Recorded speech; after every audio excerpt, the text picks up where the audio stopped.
Alhamdulillah, wassalatu wassalamu ala Rasulillah,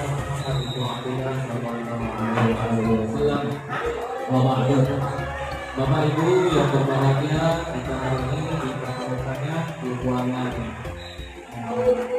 laboratorium komputer ini guna untuk acara yang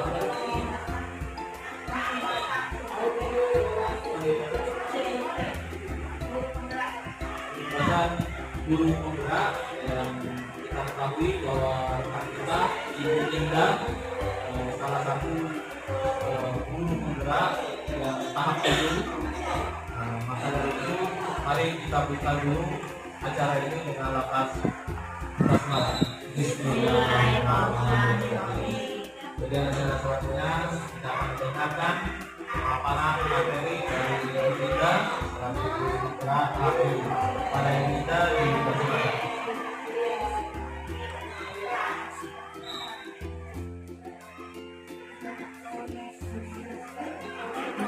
Terima kasih Pak Sakti. Assalamualaikum warahmatullahi wabarakatuh. Waalaikumsalam warahmatullahi wabarakatuh. Selamat pagi. Kita satukan dulu Bapak Ibu biar semangat belajar hari ini. Kalau saya bilang selamat pagi, Bapak Ibu jawabnya pagi, pagi, pagi. Tetap semangat luar biasa. Ya baik, kita coba lagi Bapak Ibu ya. Selamat pagi. Pagi, pagi, pagi. Semangat luar biasa. Luar biasa. Bapak Ibu ini luar biasa sekali. Bapak Ibu di pertemuan ini izinkan saya untuk mengimbaskan dari apa yang saya dapatkan ketika saya mengikuti CBT. Jadi di sini kami diminta untuk mengimbaskan budaya positif yang ada di sekolah kita. Saya dari CBT Angkatan 7 mewakili sekolah kita, dan kebetulan Kecamatan Satu ini ada dua, ada Ibu Duri dan saya. Nah, kali ini Bapak Ibu bukan berarti karena saya pintar, bukan berarti karena saya hebat, tapi di sini saya masih belajar bersama-sama. Jadi mohon nanti kerjasamanya jika memang ada hal-hal yang masukan dari Bapak Ibu Guru dengan sangat hormati, saya terima masukannya. Baik, kita mulai Bapak Ibu terkait dengan tema kita yaitu budaya positif. Nah, sebelum kita masuk ke materi Bapak Ibu, kita nyanyi dulu. Kita mengenal dulu. Kalau untuk budaya positif ini, pemerintah itu menginginkan supaya anak-anak kita ini mempunyai profil jiwa Pancasila. Nah, kita berdiri dulu Bapak Ibu untuk menyanyikan lagu Profil Pelajar Pancasila.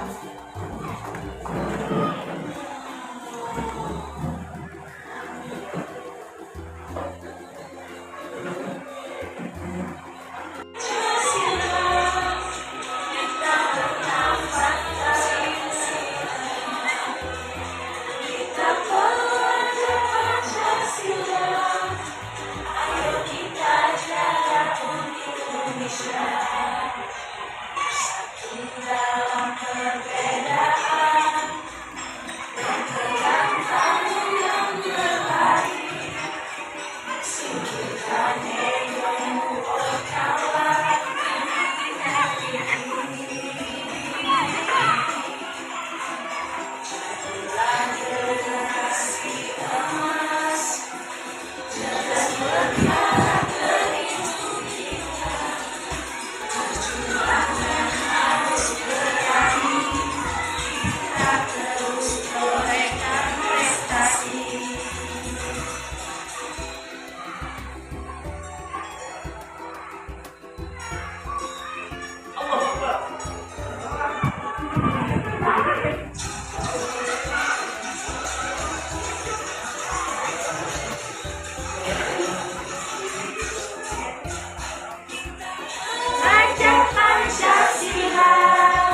Silakan duduk kembali Bapak Ibu.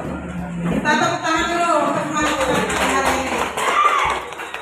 Baik, Bapak Ibu, terkait tadi ya profil Pancasila. Jadi amanat dari Kemendikbud itu menginginkan bahwa anak-anak kita ini selain dia punya pengetahuan yang luar biasa, cerdas dan juga berkarakter. Nah, jadi pengimbasan budaya positif. Kalau kita mendengar kata-kata budaya itu, kira-kira lintasan kita itu apa Bapak Ibu? Ada yang mau berpendapat? Karakter, sikap, akhlak, adab. Nah, jadi ketika kita mendengar kata budaya itu artinya kita tradisi, tradisi yang ada di kegiatan sekolah kita. Untuk apa? Untuk menumbuh dan mengembangkan kemampuan dari peserta didik kita itu supaya maksimal.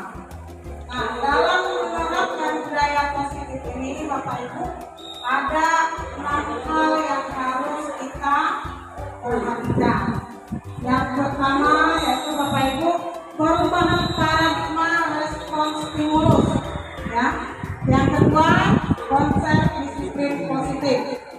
Yang ketiga, keyakinan kelas. Yang keempat, pemenuhan 5 kebutuhan dasar manusia. Yang keenam, 5 posisi kontrol. Dan yang keenam terakhir, segitiga restitusi. Nah, ini kita kupas satu persatu Bapak Ibu ya. Yang pertama, perubahan paradigma stimulus respon. Kalau di sini selama ini Bapak Ibu ya, mungkin cara kita mengajar itu masih pola yang lama.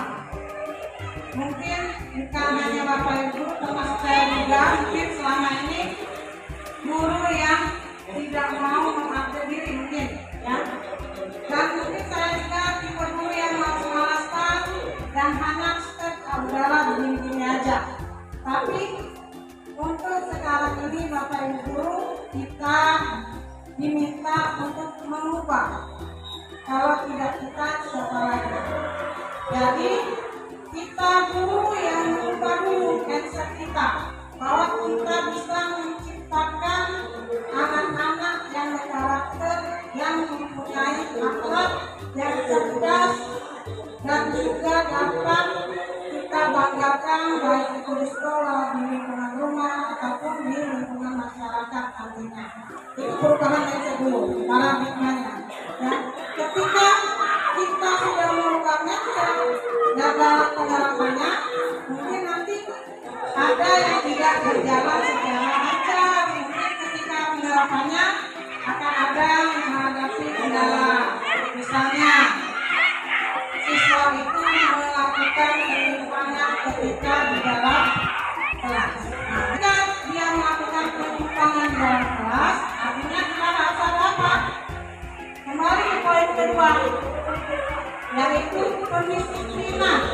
Ya, jadi kita guru ini akan melakukan disiplin kelas. Nah, kalau untuk pendisiplinan ini Bapak Ibu, tentunya kita punya cara masing-masing, ya. Punya cara masing-masing yang diterapkan di dalam. Namun, ketika kita sudah mau mengerjakan anak didik kita, tentunya kita harus tahu dulu. Kita harus tahu dulu kenapa anak itu melakukan, misalnya silakan datang ke sekolah kenapa. Nah, ketika kita mau memberikan hukuman kepada si anak, kita harus tahu dulu anak ini kenapa dia datang terlambat. Jangan kita langsung tugas. Biasanya ya, ini kalau saya pribadi Bapak Ibu, saya sering sekali misalnya anak itu terlambat. Nah, dapat terlambat ya, ngapain? Lari, suruh lari lapangan. Seperti itu dah Bapak Ibu ya. Sebelum saya mengikut ini, saya seperti itu. Saya dikenal guru yang kalau anak itu terlambat, saya langsung lari lapangan. Nah, ketika saya sudah mengikuti ini, ternyata apa yang sudah saya lakukan itu ternyata salah. Kenapa? Karena anak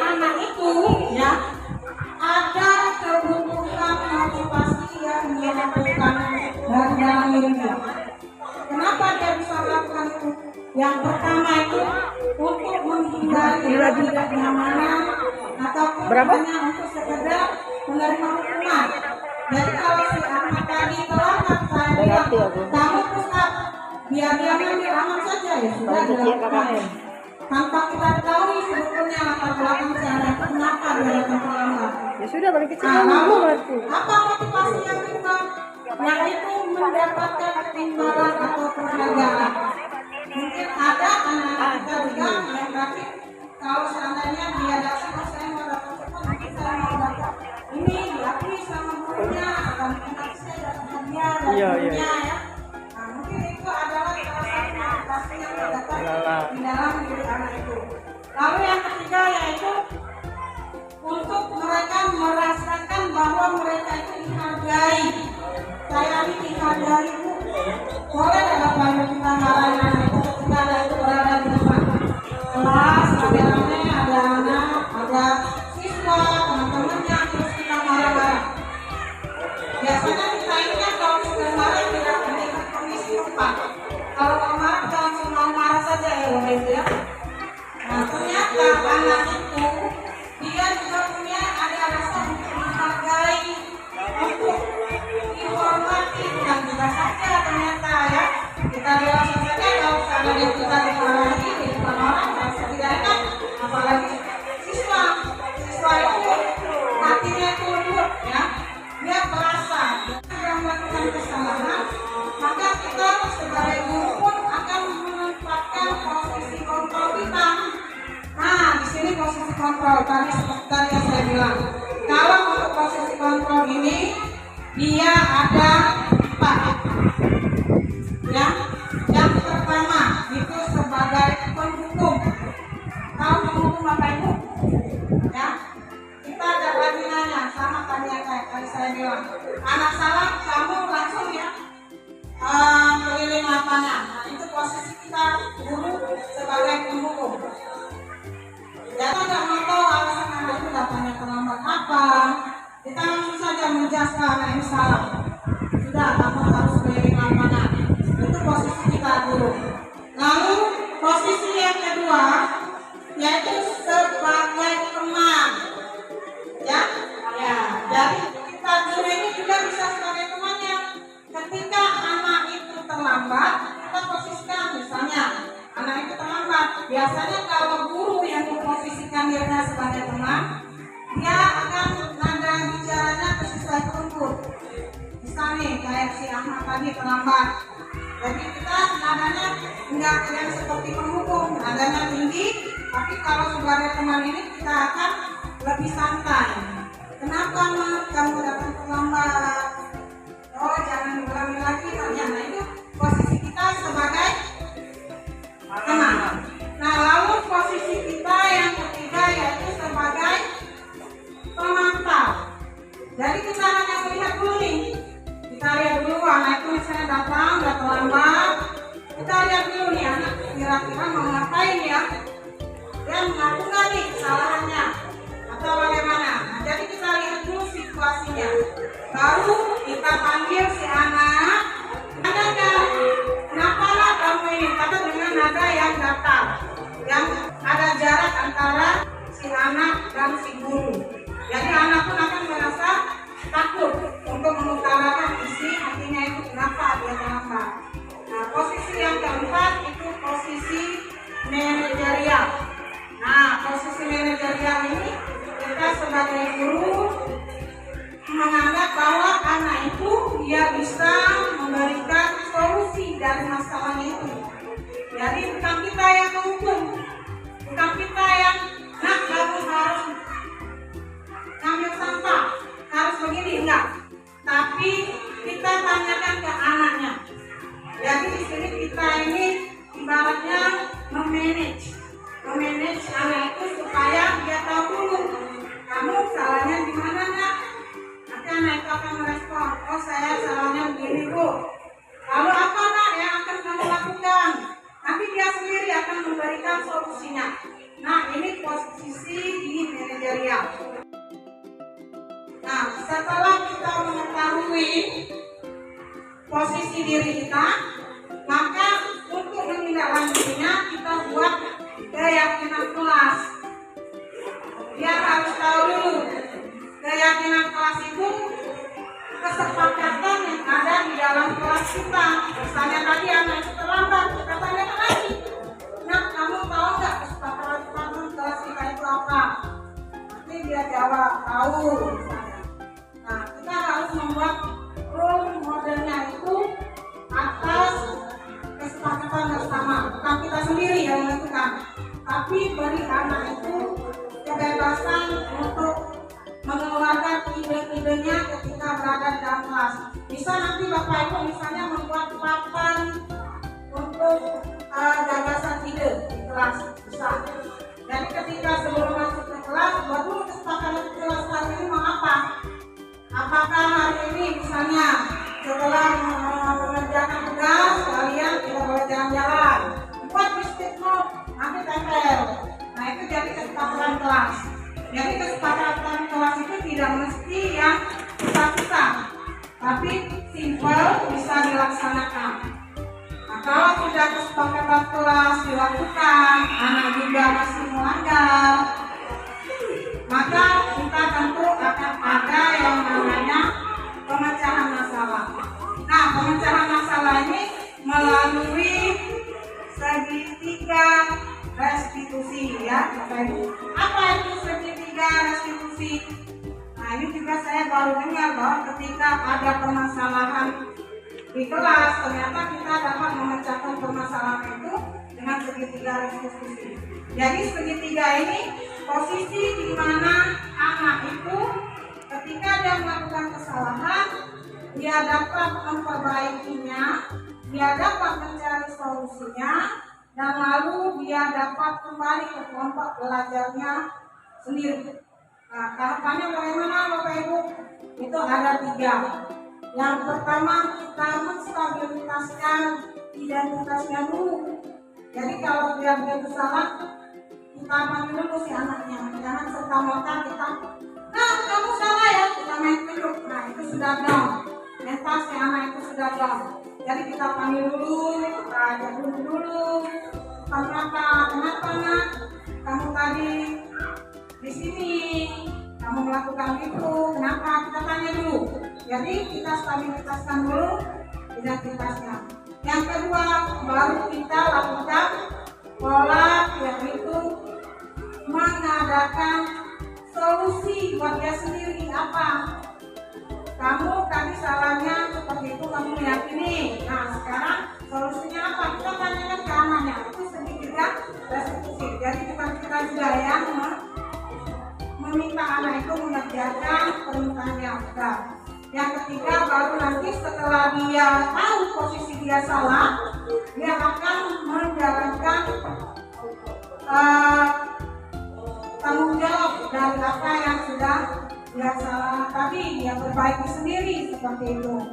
Nah jadi itulah Bapak Ibu pengimbasan dari budaya positif ini, hal-hal yang baik yang ada di sekolah. Jadi dimulai dari kelas kita dulu.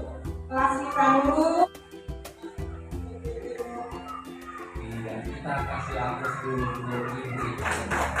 Luar biasa materinya, pemaparan luar biasa. Terima kasih Bunda. Tentu kemudian acara selanjutnya Bapak Ibu mungkin ada pertanyaan masalah ini, masalah pengamanan. Silakan kepada Bapak Ibu yang ingin bertanya.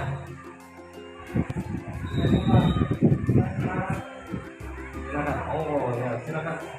Langsung saja Bu. Assalamualaikum warahmatullahi wabarakatuh. Waalaikumsalam warahmatullahi wabarakatuh. Terima kasih kesempatannya. Saya Kesatriana, kelas 3. Sebenarnya ini bukan pertanyaan, ini hanya sharing. Jadi di kelas saya itu saya sudah menerapkan yang namanya kesepakatan kelas. Kalau yang tidak paparkan tadi sama saja dengan keyakinan kelas. Jadi di awal pada saat kamu belajar baru, kami sudah membuat kesepakatan kelas. Nah, kesepakatan kelas ini memang belum adanya kedisiplinan yang memang ditegakkan kalau misalnya siswa kita melanggar kesepakatan kelas tersebut. Nah, tidak ya, ini contoh kelas yang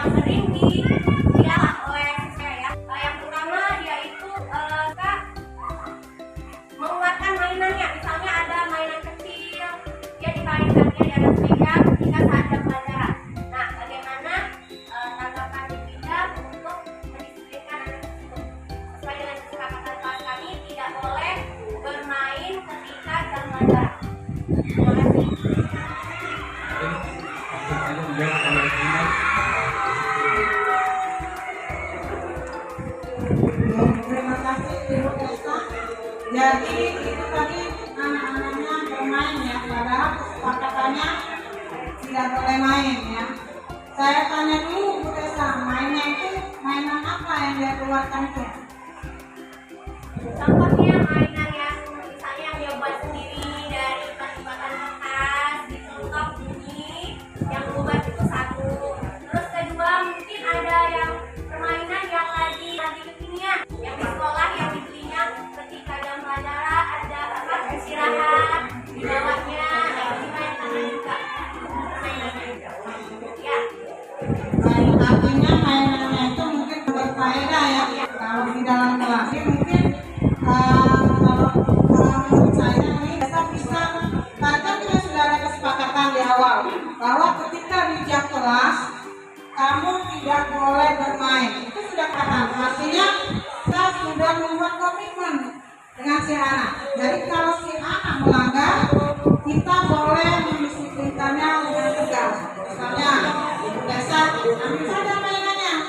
Lalu minta si anak itu mendapatkan buku, mungkin ada donasi pojok ya.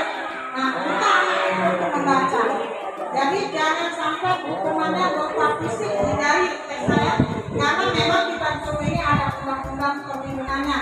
Namun ada baiknya kalau hukuman fisik itu dihindari. Jangan sampai lah ya kita guru main fisik dengan anak.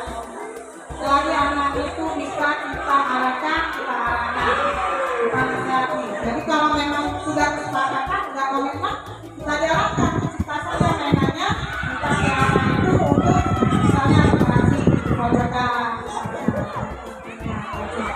Jadi menurut saya.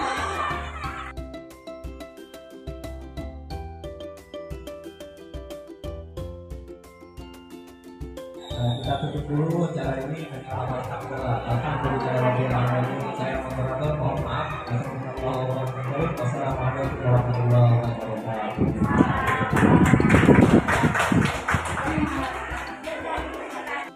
Untuk kegiatan tadi yang berjudul sosialisasi budaya positif, kepada Ibu Indah kami kasih support lebih semangat lagi dan lebih maju, lebih sukses. Dan untuk kami sebagai guru kelas, kami juga mau kerjasama dengan guru-guru yang lain untuk mendukung sekolah kita lebih baik lagi ke depannya.